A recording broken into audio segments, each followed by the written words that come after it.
હરે કૃષ્ણ. સ્વાગત છે બધા લોકોનું હરે કૃષ્ણ ગુજરાતી સંઘ ચેનલમાં. આજે એક બહુ મહત્વના વિષય ઉપર આપણે વાત કરીશું. ભક્તિ જીવનની અંદર આપણે ડુંગળી અને લસણનો કેમ ત્યાગ કરીએ છીએ, કેમ આપણે ભગવાનને ભોગ લગાવતા નથી. તો ડુંગળી અને લસણ ન ખાવા પાછળના કારણો. સૌથી પ્રથમ, ડુંગળી અને લસણ તમોગુણની અંદર આવે છે.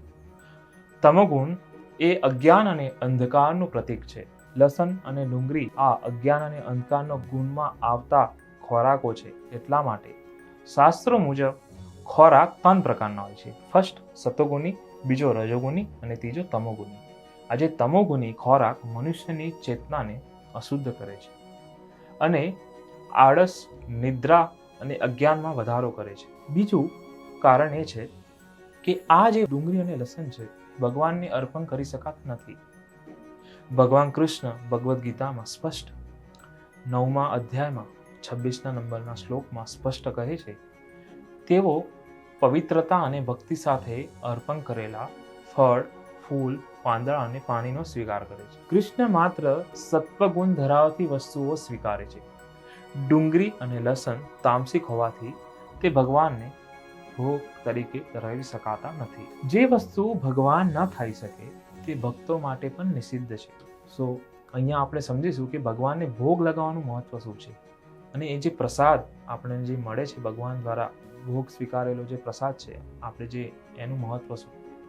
મનુષ્યનું જીવન પવિત્ર કરવા માટે તેને માત્ર પ્રસાદ, ભગવાનને ધરાવેલા ભોગના અવશેષો જ લેવા જોઈએ.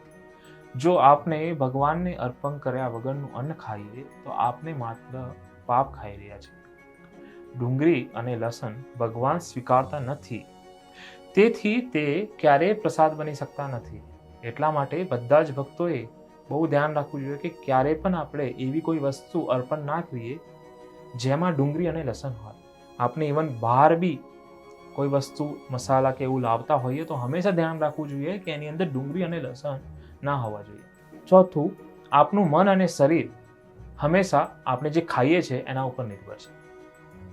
આધ્યાત્મિક જીવનનો પાયો ઇન્દ્રિય નિગ્રહ છે.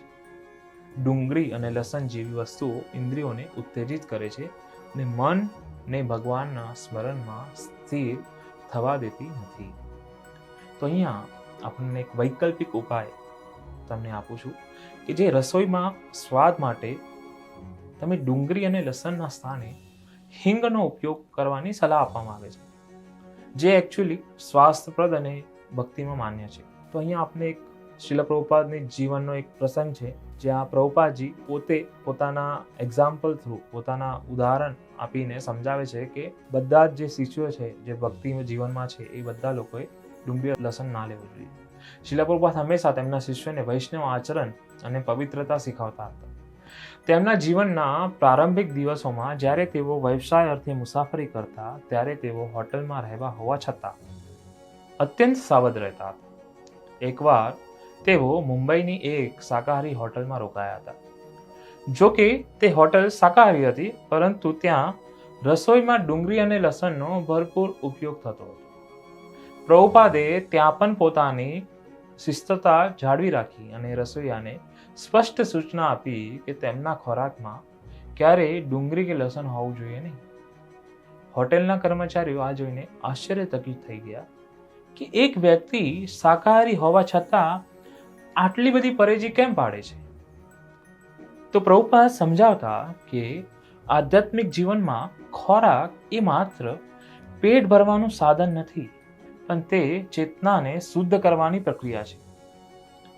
જેમ એક ગંભીર બીમારીથી પીડાતા દર્દીએ સાજા થવા માટે ડોક્ટરે આપેલી પરેજ પાડવી જ પડે, તેમ ભવરોગ, આજે જન્મ મૃત્યુનું જે ચક્ર છે એમાંથી મુક્ત થવા માટે સાધકે ડુંગળી અને લસણ જેવા તામસિક પદાર્થોનો ત્યાગ કરવો અનિવાર્ય છે. જે રીતે સર્પના મુખથી સ્પર્શાયેલું દૂધ ઝેર બની જાય છે, તેમ અભક્તો દ્વારા તૈયાર કરાયેલો એ ખોરાક તમોગુણી પદાર્થ વાળો ખોરાક ભક્તિનો નાશ કરે છે. એટલા માટે બધા જ ભક્તોએ ડુંગળી અને લસણનો ત્યાગ કરવો જોઈએ, જે ભક્તિ જીવનની અંદર આપણને પ્રગતિ કરતા રોકે, જે આપણી ઇન્દ્રિયોને ઉત્તેજિત કરે. આવી કોઈ પણ વસ્તુ આપણે ના ખાવી જોઈએ. એટલા માટે આપણે લોકો ડુંગળી અને લસણનો ત્યાગ કરીએ છીએ. હરે કૃષ્ણ.